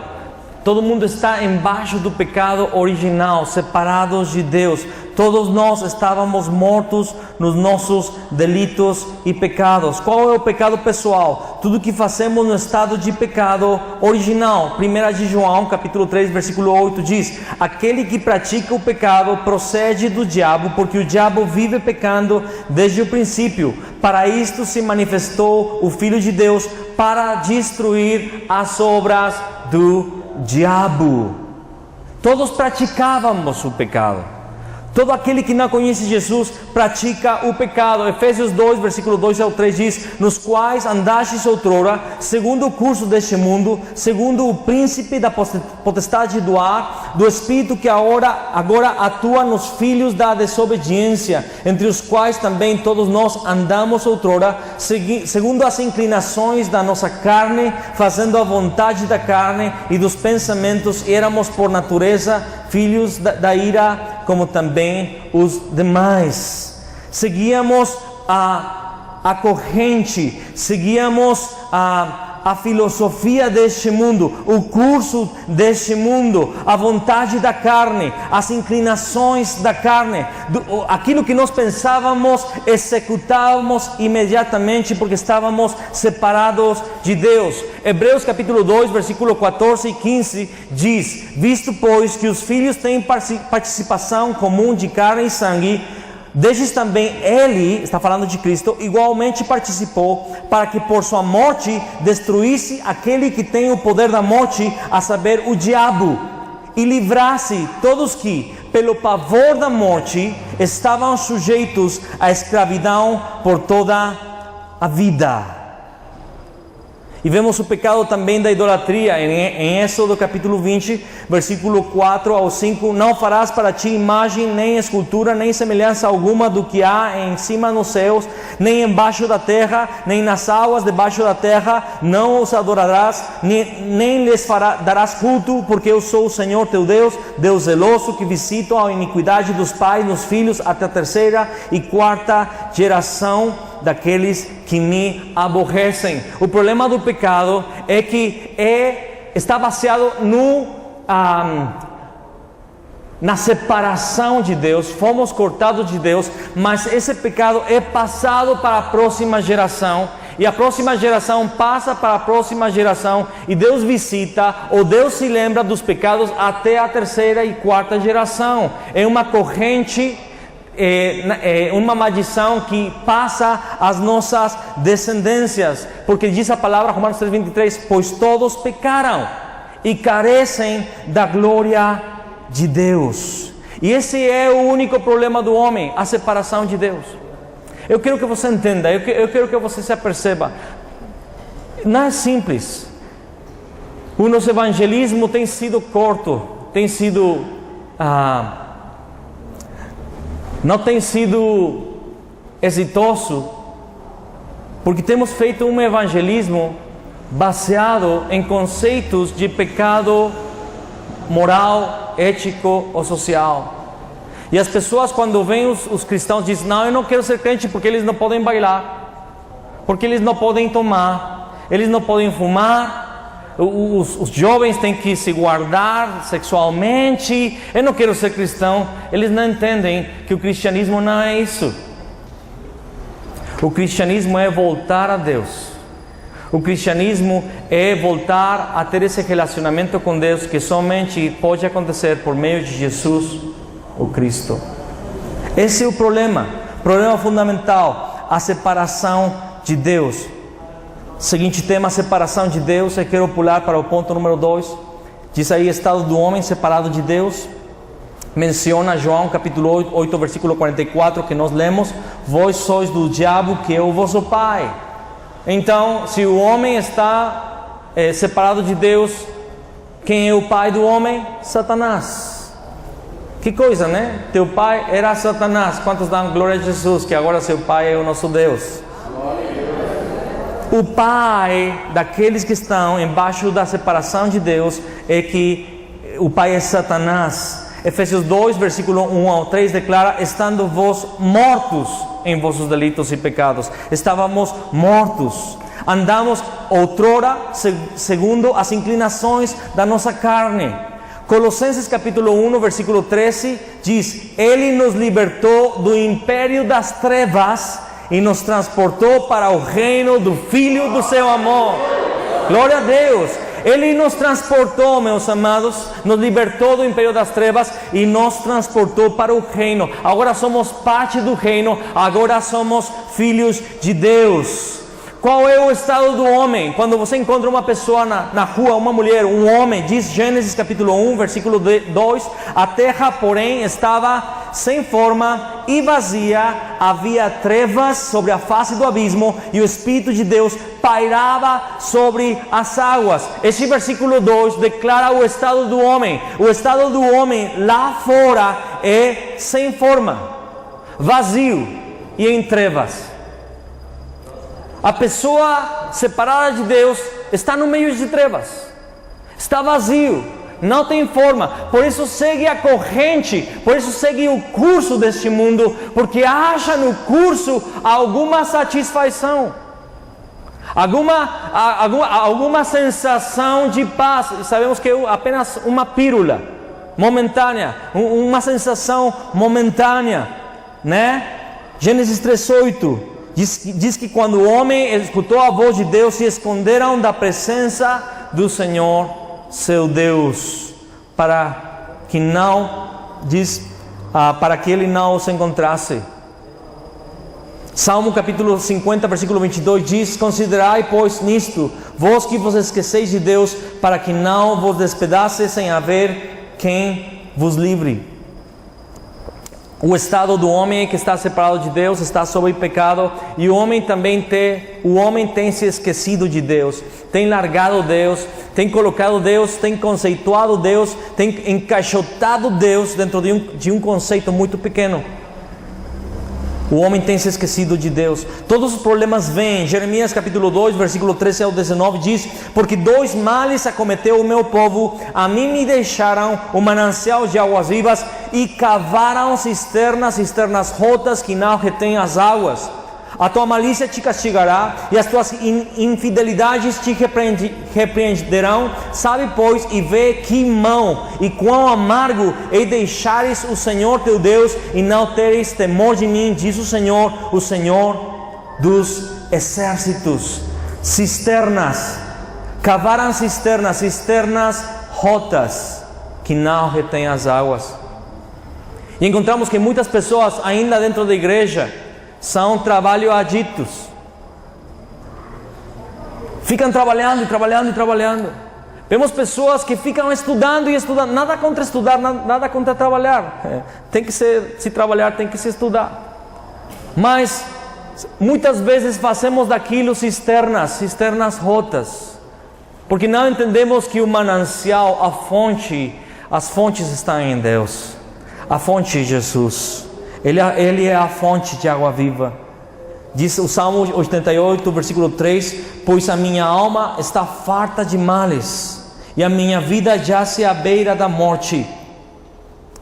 Gênesis capítulo 6, 5 diz: Viu o Senhor que a maldade do homem se havia multiplicado na terra, e que era continuamente mau todo o desígnio do seu coração. O coração do homem é um coração que está inclinado ao mal. Você pode ver uma criança, né? Uma criança pequenina é muito bonita. Por ali as pessoas falam que quando as crianças são muito pequenas, a gente gostaria de comer. Mas quando elas fazem 15 anos, a gente se arrepende de não ter comido, né? Mas você vê uma criança muito bonitinha, os cabelos encaracolados, loirinho, olho verde, olho azul, sei lá, bonitinho, que fala mamãe, papai, né? Mas essa criança cresce e de repente você fala: ó filho, os óculos estão na mesa, você não pode tocar, você não pode encostar neles, porque os óculos custaram muito para o papai, por favor, não toca os meus óculos. E o pai sai e tenho que colocar de novo, porque senão não vejo nada, né? O pai sai e a criancinha toda bonitinha, toda lindona, né? Começa a olhar os óculos e começa a ficar em volta dos óculos. E o primeiro que começa a fazer é a ver se o papai e a mamãe saíram, se o irmão não está. começa a se aproximar, né? E começa a colocar a mão por perto e a tocar, e a pegar e depois desobedecer. O mal está no coração. O mal passou. Diz a palavra que todo o desígnio do coração do homem era de contínuo fazer o mal. Hebreus capítulo 9, versículo 27 diz: e assim como aos homens está ordenado morrerem uma só vez, vindo depois disto o juízo. O problema é que o problema não somente é a morte física. O problema é que vem o juízo de Deus. Todos vamos ser julgados. A palavra o fala. Todos nós vamos ser julgados. Vão se abrir os livros. Os livros. Êxodo 24 ao 5 diz que Deus visita a iniquidade dos pais nos filhos até a terceira e quarta geração daqueles que o aborrecem. Esse é o estado do homem. Esse é o problema fundamental do homem. O problema fundamental do homem é Satanás, é o pecado, é a separação de Deus. Agora, eu quero falar um conceito também um pouquinho difícil de se entender. Isso, procura comigo Gênesis capítulo 4, versículo 3, por favor. Diz: então disse o Senhor: o meu espírito não agirá para sempre no homem, pois este é carnal, e os seus dias serão 120 anos. Não agirá para sempre. O meu espírito não agirá para sempre no homem, pois este é carnal. Como Deus coloca, como Deus intitula o homem? Carnal. Então eu quero falar um conceito, algo muito rápido que me ajudou muito. Escuta, imagina dois barcos. Um barco é um barco mercantil, se diz assim, mercantil, transporta, não sei, diferentes coisas, comida, sei lá. E um barco que, onde tem trabalhadores, tem pessoas que trabalham para que esse barco ande, né? Pessoas trabalhando na cozinha, pessoas trabalhando no, como se diz, camarote, no praça de máquinas, etc e tal, pessoas que trabalhando lá na coberta, colocando as velas, tudo mais. Mas também tem um barco pirata. Esse barco não transporta nada, transporta apenas piratas. Pirata se diz, né? Então, mas escuta, o pessoal da praça de máquinas do barco mercantil trabalha, dá duro danado, como dizem aqui, né, para fazer tudo certo, para conseguir pegar os ventos corretos, para não pegar aqueles problemas no mar. Mas da mesma maneira, no barco pirata tem um pessoal na praça das máquinas fazendo a mesma coisa e se esforçando. Não é assim? Agora, por mais que se esforça uma pessoa do barco pirata, o que ele está fazendo é algo certo, é algo que a gente pode louvar. Mas por que? Se ele está fazendo a mesma parada, as mesmas coisas que se estavam fazendo na praça de máquinas do barco mercantil. Mas escuta só, vai falar para ti o carinha do barco pirata: oh cara, mas você está trabalhando duro danado aqui, estou suado, estou trabalhando todos os dias, quase nem como nem durmo por satisfazer o meu capitão. Tá certo, você está se esforçando, mas você está no barco errado. E a mesma coisa acontece, diz a palavra que Deus coloca, diz, porque o homem é carnal. Então, todo o que o mundo faz, mesmo que seja ajuda social, filantropia, Gênesis capítulo 6, versículo 3. Mesmo que o homem se esforça, ele está no barco pirata e não agrada a Deus, não serve para a salvação. Isaías capítulo 60, versículo 2 diz: porque eis que as trevas cobrem a terra e a escuridão os povos, mas sobre ti aparece resplendente o Senhor e a sua glória se vê sobre ti. Efésios 2, versículo 1 ao 3 diz: e ele vos deu vida, estando vós mortos nos vossos delitos e pecados, nos quais andastes outrora, segundo o curso deste mundo, segundo o príncipe da potestade do ar, do espírito que agora atua nos filhos da desobediência, entre os quais também todos nós andamos outrora, segundo as inclinações da nossa carne, fazendo a vontade da carne e dos pensamentos, e éramos por natureza filhos da ira, como também os demais. O que está declarando esta palavra? Hebreus 2:15 também diz: e livrasse todos que pelo pavor da morte estavam sujeitos à escravidão por toda a vida. As pessoas lá fora, por muito que se afanem, por muito que se esforçam, por muito que trabalhem, por ser melhores, por ser justas, por ser boas, por fazer coisas boas, elas estão separadas de Deus, e tudo que eles fazem diante de Deus é pecado. Porque eles estão fazendo nas suas forças, na sua justiça, na sua forma de pensar, embaixo de um problema muito grande, que é a idolatria. A idolatria de quem? A idolatria do eu. Eu consigo, eu posso, eu dou. Se Deus não ajudar, nós arromba.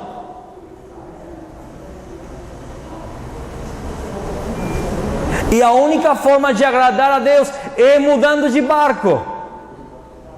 Mas você não pode mudar de barco somente através de uma pessoa, Jesus o Cristo. Jeremias 17, versículo 9 diz: enganoso é o coração mais do que todas as coisas, e desesperadamente corrupto, quem o conhecerá? Enganoso o nosso coração, desesperadamente corrupto. E encontramos dentro da igreja pessoas que professam uma fé em Jesus, mas na verdade é uma fé errada, porque acham que trazendo, escuta, eu não sou contra dízimo e oferta, nós observamos isto porque é bíblico na nossa igreja, mas o problema é quando as pessoas acham que pela sua oferta e seu dízimo vão dobrar a mão de Deus para abençoar eles. Isso é pecado. Isso é idolatria, como se a gente conseguisse forçar Deus ou surpreender Deus com a nossa grana. Por favor, as ruas do céu são de ouro. Os anjos estão passando a vassoura e o pó é ouro, né?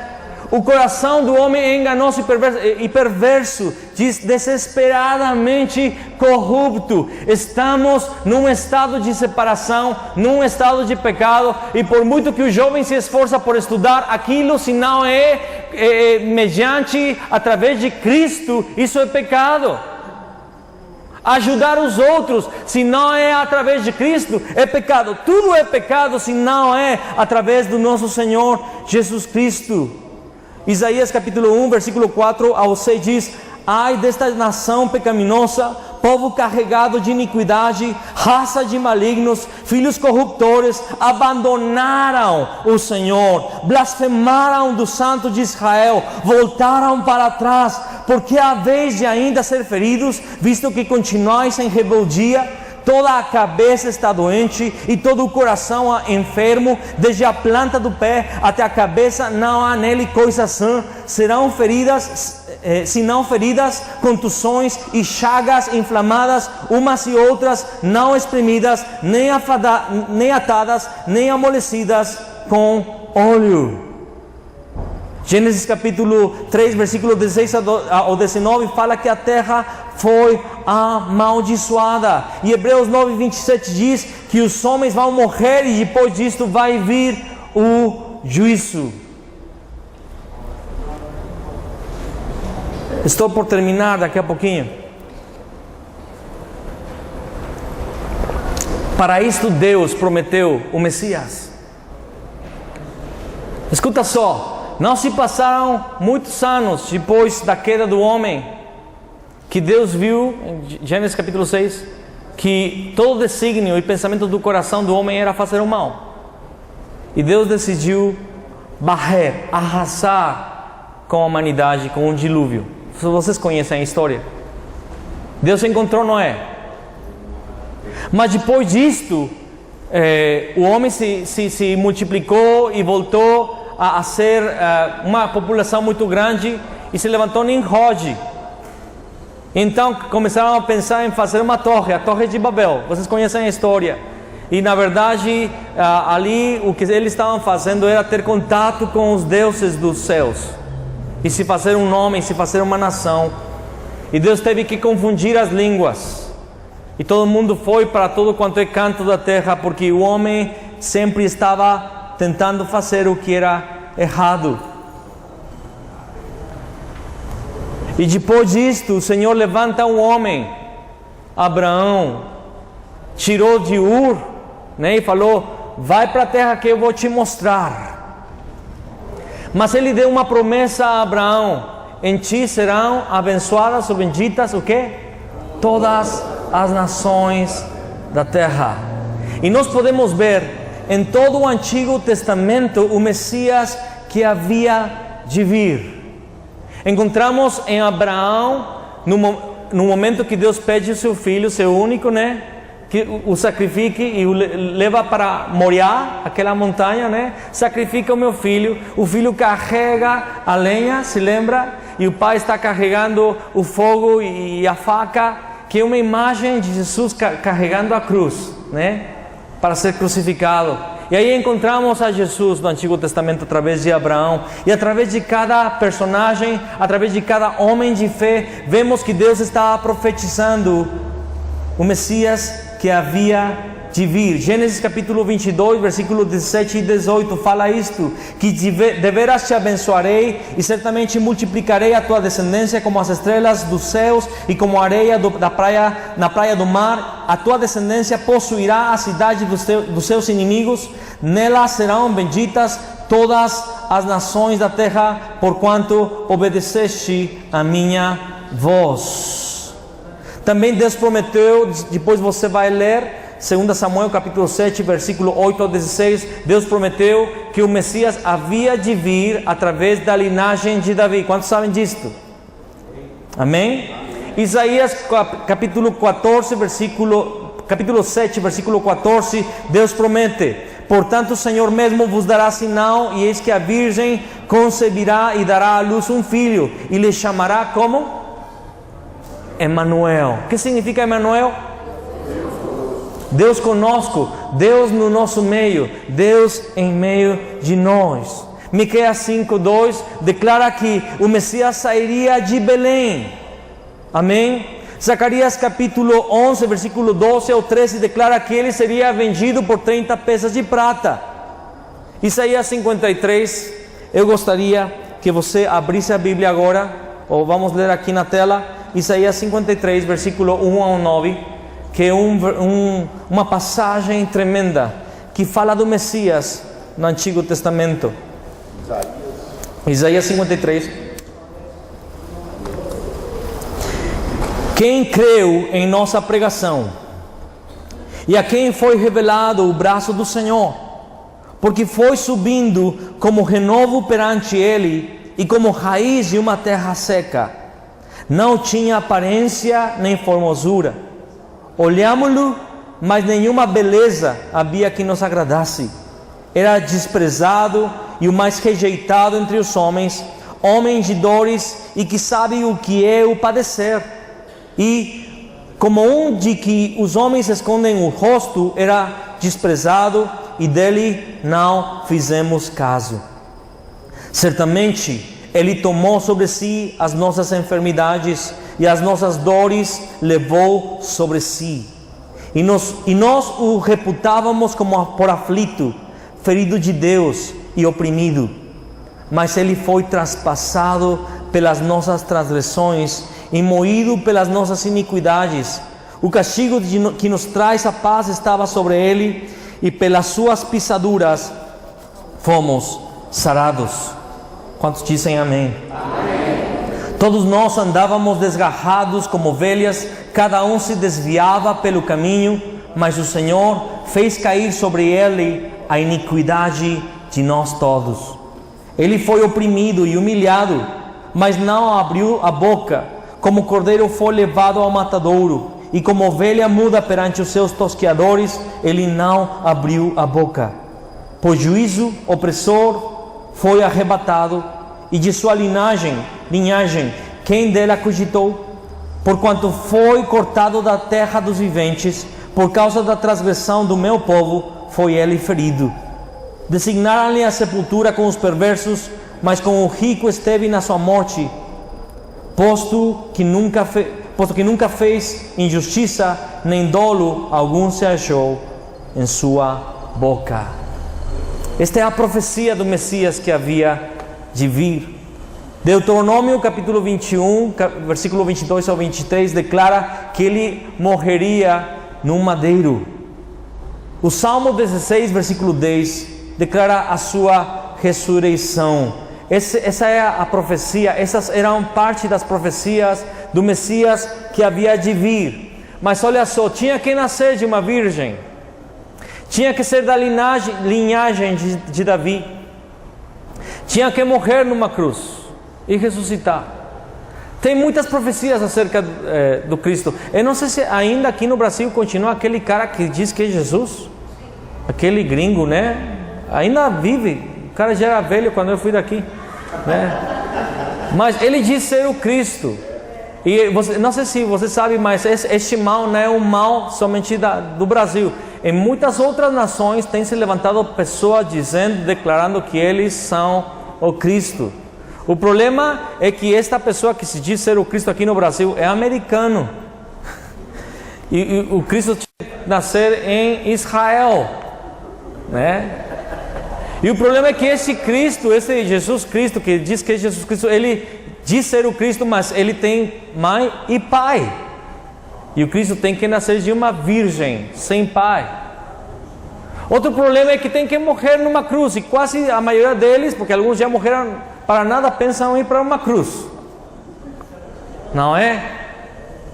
Mas a palavra também diz outra coisa que o Messias tinha que cumprir. Ele tinha que morrer e ressuscitar. E todos eles morrem e não voltam a se levantar. O Messias tinha que cumprir todos estes itens, requisitos. Mateus 1, versículo 1, declara que é filho de Davi e filho de Abraão, Jesus o Cristo.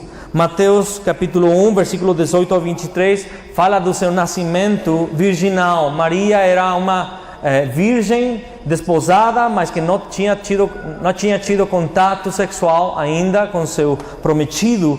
E Jesus havia sido gerado pelo Espírito Santo no seu ventre. Mateus 27, 9 declara que ele foi vendido por 30 peças de prata. Mateus 27, 4 declara que o sangue de Jesus era o sangue de um inocente. Mateus 27, 26 ao 50 declara que ele foi morto numa cruz. Mateus 27, 57 ao 60 declara também que ele foi enterrado no túmulo de um homem rico. Tudo isto são profecias que ele cumpriu, profecias do Antigo Testamento. Mateus 28, versículo 1 a 8 declara que ele ressuscitou. Amém? Aleluia!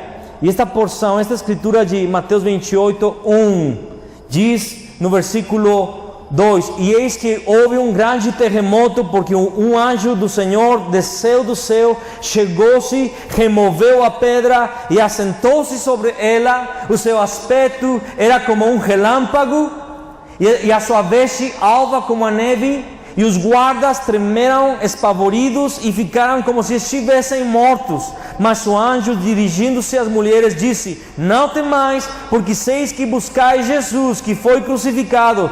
Ele não está aqui, ressuscitou, como tinha dito. Vinde ver onde ele jazia. De vós e depois, depressa, e disseis aos seus discípulos que ele ressuscitou dos mortos e vai adiante de vós para a Galileia. Ali o vereis. E é como vos digo. E retirando-se elas apressadamente do sepulcro, tomadas de medo e grande alegria, correram a anunciá-lo aos discípulos. E eis que Jesus veio ao encontro delas e disse: Salve! E elas, aproximando-se, abraçaram-lhe os pés e o adoraram. Então Jesus lhes disse: Não temais, ide avisar a meus irmãos que se dirijam a Galileia, e lá me verão. Eu gosto muito das palavras do anjo, quando ele diz: E depois depressa disseis aos seus discípulos que ele ressuscitou dos mortos e vai adiante de vós para a Galileia. Eu gosto de saber que o meu Jesus, Jesus Cristo, Ele vai adiante de nós. Ele sempre está um passo à frente. Ele está sempre adiante da igreja. Ele sempre está abrindo o caminho. A palavra diz que Ele está intercedendo diante do Pai, todo dia, toda noite, por nós. Ele é o nosso perfeito intercessor. E João capítulo 20, 31, a gente já falou.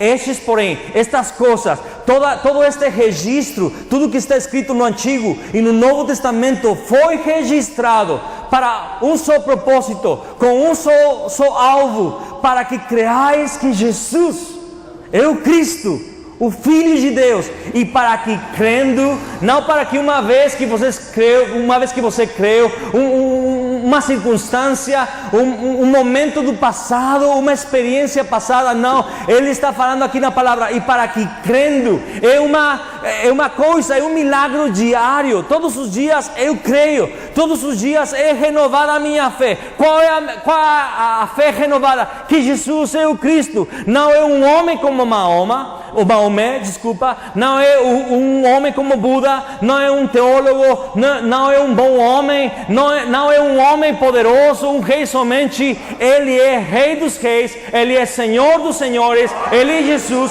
e Ele é o Cristo. Vamos dar uma salva de palmas ao Senhor.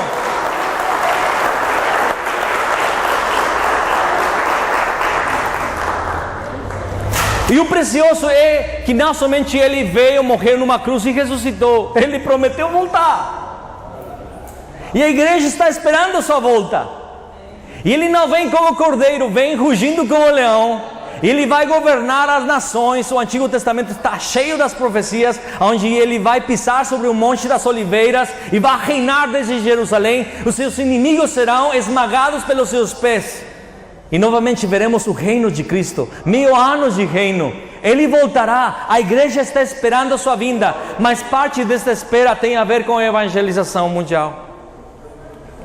O pacto da evangelização mundial. Ele prometeu, e ali está a promessa da sua vinda, Mateus capítulo 26, 64, Lucas 21, 27, João capítulo 14, versículo 1 ao 3, Atos 1, 11, declara, Atos 1, versículo 11, diz... Eles e lhes disseram, está falando de 2 anjos que apareceram ali as pessoas que estavam quando Jesus foi assunto ao céu.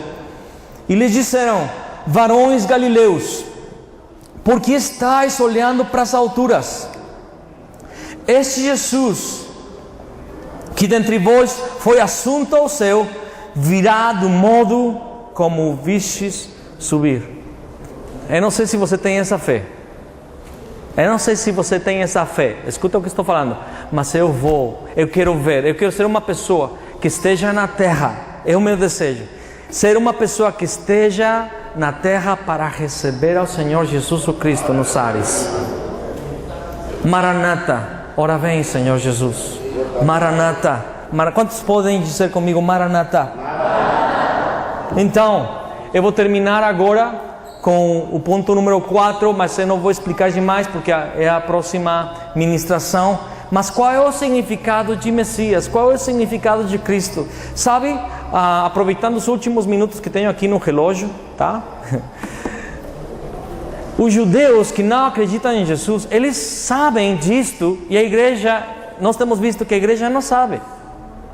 Se não é o caso da Igreja Batista aqui, glória a Deus. Glória a Deus. Mas se é o caso, não se escandalize, simplesmente aprenda num espírito de humildade, amém? Porque a gente vai falar a palavra. A gente vai falar a palavra. Os judeus sabem que os Messias eram os ungidos. Messias é a palavra hebraica. E Christos, essa palavra é a palavra grega. São a mesma palavra, significa a mesma coisa, o ungido. Mas no Antigo Testamento tinha vários ungidos. Quem eram eles? Eram pessoas normais, capacitadas por Deus para exercer uma posição, exercer uma tarefa, tá? E Por isso os judeus falam, os judeus que não acreditam em Cristo Jesus, eles dizem, não, é que na verdade os cristãos se confundiram, não estava falando de um Messias Salvador, não estava falando, a palavra não estava falando de um homem-deus, não, estava falando de um ungido. Para eles o conceito é terrenal, porque na verdade os ungidos eram pessoas da terra, no Antigo Testamento. Quem eram os ungidos? Quem eram os Messias? Os Cristos no Antigo Testamento. Sei que choca um pouquinho falar que tinha Cristos ou ungidos no Antigo Testamento, mas é correto. A fala hebraica declara que era Messias. Ciro é chamado de Messias também, ungido, porque Ciro, um rei assírio, foi usado para levar de volta o povo de Israel do cativeiro a Israel de novo. Os ungidos eram os reis. Saul foi ungido, foi Messias, foi um Cristos. Está comigo? Está conseguindo me acompanhar? Estou falando somente do significado da palavra, tá? Não se confunda. Eu não estou falando que eles eram salvadores espirituais. Estou falando que eles ocupavam uma tarefa e eram investidos, ungidos, capacitados pelo Espírito Santo. Lembre-se que quando o rei Saul foi ungido, o Espírito veio sobre ele. Se lembra? Se lembra ou não se lembra? Por isso é bom ler a Bíblia todos os dias, tá? Então, Saul foi capacitado, tanto que ele era um covarde. Você encontra ele escondido nas malas, né, da sua família. Quando iam ungir ele como rei, ele estava escondido, ele estava morto de medo. Mas quando o Espírito veio sobre ele, ele convocou Israel para a guerra e teve vitória e profetizou, porque o Espírito veio sobre ele, porque era um ungido, tá? Esse era um ungido. Agora, outro ungido era o sacerdote. A palavra diz no Antigo Testamento que Deus falou desde o monte a Moisés levantar ao seu irmão Arão e os seus 4 filhos para o sacerdócio. Colocou sobre deles as vestes sacerdotais, né? Colocou toda aquela aparelhagem, né? Toda aquela coisa para o sacerdócio, mas ele fez um sacrifício e com o sangue tocou o lóbulo, a orelha, né? O dedão da mão direita, o dedão do pé esquerdo, e aspergiu o sangue e, junto com o óleo sobre as vestes de Arão e sobre as vestes dos seus filhos, e ficaram lá entre o tabernáculo e a porta todo aquele dia, deixando que aquela unção cobrisse eles. E eles eram os capacitados como para serem sacerdotes, tá? E agora, outro ungido eram os profetas. Os profetas. Os profetas eram os emissários, os oráculos, tá? Eram as vozes que Deus levantava para chamar a nação a se realinhar ao pacto de Deus, tá? Os profetas eram levantados quando os reis e os sacerdotes, que eram os encarregados de guardar a aliança, e eles se desviavam, Deus levantava profetas para dizer: arrependei-vos, tá? E podemos lembrar do Elias no Monte Carmelo. Se lembram? Se Jeová é Deus, sigam Jeová. Se Baal é Deus, sigam Baal. Mas até quando vocês vão ficar se decidindo, se degladiando entre 2 pensamentos? Sirvam a um deles. Amém? Esses serão os ungidos, os profetas. Então, temos os verdadeiros reis, os verdadeiros sacerdotes, os verdadeiros profetas. Eles serão a solução que Deus tinha dado à nação de Israel. O rei era quem cuidava a nação de povos inimigos, de reis estrangeiros, de reis perversos, tá? O rei guardava a nação e ele estava disposto a dar sua própria vida. Para ser rei, necessitava a unção, necessitava ser ungido, necessitava ser um Messias. Está comigo? Agora, para ser sacerdote, o sacerdote era aquele que espiava pelos pecados da nação todo dia, tá? E se ofereciam sacrifícios. Havia todo um sistema sacrificial de animais no templo, no tabernáculo primeiramente, na primeira etapa no tabernáculo, na segunda etapa no templo. que Salomão levantou. E os sacerdotes eram encarregados de derramar sangue pelos pecados próprios e do povo. Todo ano, ontem a gente falou do dia de expiação, que era quando se tocava a trombeta e se proclamava jubileu. Se fez a colocação ontem no dia da expiação. No dia da expiação, o sumo sacerdote entrava com o sangue no Santo dos Santos, entrava embaixo daquele véu que era muito pesado. Antes tinha se preparado aquela sala com uma fumaça de um incenso especial, para que aquele lugar estivesse coberto de uma nuvem, para o sacerdote não olhar assim de vez a arca da aliança. Ele entrava com o sangue e derramava sobre aquela prancha de ouro chamada propiciatório, o trono da misericórdia, e ele pedia perdão todo ano, uma vez por ano, pelos pecados da nação. Mas para poder fazer isto, ele tinha que ser ungido, capacitado. Ele era um Messias. Se lembra que tinha campainhas e romãs embaixo na orla do vestido do sacerdote? Quantos se lembram disso? Uma campainha e um sininho, né? E uma romã, né? Mas tinha que amarrar uma corda no tornozelo. Esse quadro é muito engraçado para mim, mas o sacerdote sabia que talvez ia pirar lá dentro. Tamanha a glória de Deus, tamanha a santidade de Deus. E se ele não tinha purificado os seus pecados, ele morria na hora. E as pessoas que estavam do lado de fora, ao escutar que o som da campainha tinha cessado, ele morreu. Ele já era. E começavam a puxar, e o sumo sacerdote era arrastado morto. Por isso precisava ser ungido, capacitado sobrenaturalmente para estar na presença do Santo dos Santos. E o profeta ele era a voz que clamava arrependimento. E escuta, não haverá arrependimento se não vem sobre nós uma unção, uma capacitação sobrenatural. As pessoas não vão conhecer que Jesus é o Cristo se não tem essa unção que está sobre dele. Amém? O profeta era ungido e capacitado. Mas, escuta, o registro de todo o Antigo Testamento. Você não se perguntou por que se escreveu o livro de Reis e também o livro de Crônicas e os livros de Samuel, se todos repetem a mesma história? Bom, tem algumas coisas interessantes que não se leem em cada livro, que são complementares, mas se repete a história, porque Deus queria deixar assentado: todos os reis falharão. Está ouvindo? Amém. Todos os reis falharão, os ungidos. Todos os sacerdotes falharão, os profetas falharão. Temos muitas escrituras para demonstrar isto.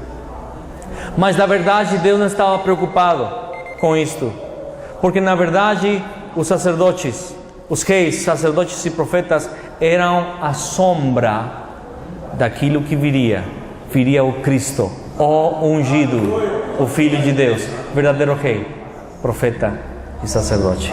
Vamos ficar em pé, por favor, um momento.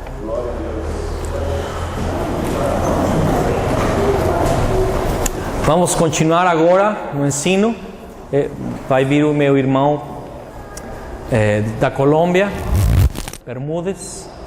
Mas eu quero que você coloque sua mão no seu coração, fecha os teus olhos e faz uma oração sincera comigo nesta tarde já, nesta manhã ainda.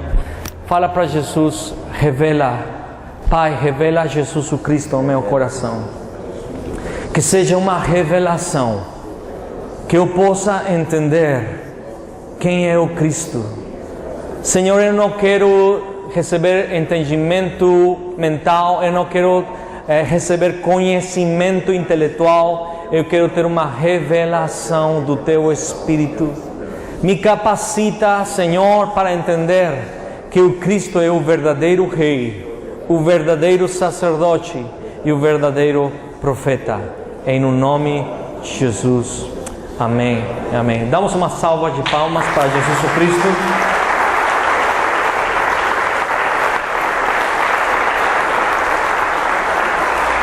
Pode sentar um momento, por favor? Tome seu lugar um momentinho. Agora vai vir o Mu.